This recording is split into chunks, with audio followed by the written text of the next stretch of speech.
Hello guys, magandang hapon sa ating lahat. Dito tayo ngayon sa Subway Korean Style Grill House Restaurant. Ito sa Corrales Street, Divisoria.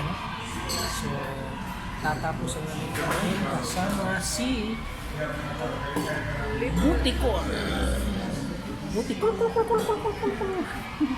Tulog na tulog siya, oh. Parang nakakain din siya kasama namin.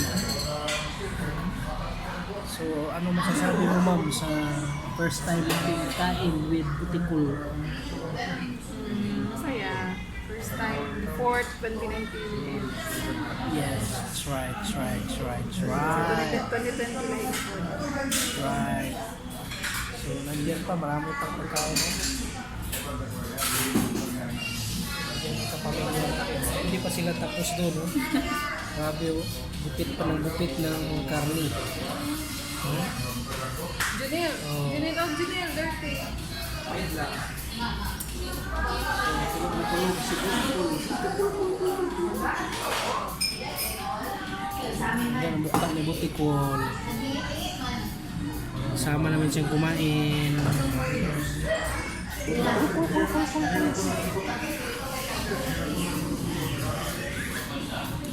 So uwi na kami ngayon, mamaya. Kasi wala nang kalalagyan eh. Katapos ko lang nag-breakfast kanina, alas 11.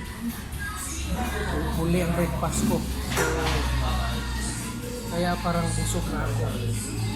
Kaya lang gano'n lang menu nandiyan sa baba. Arabaw, may 29169, 250, 220, 339 yung unlimited nila.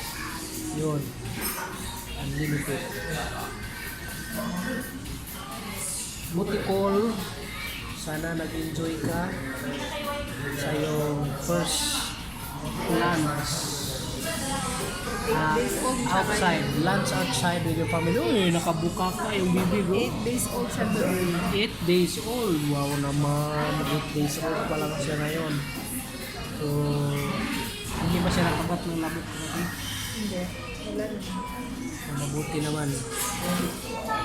Nakalanghap lang siya ng kunting usok. Usok ng demonyo. Bad. So, sige lang. Please, pagbigyan lang natin. So, malapit nang mag-end ang video kasi 3 minutes lang ito. Salamat sa inyong pagkikinig. This is just our little memories with Butikul. Basta video, Butikul.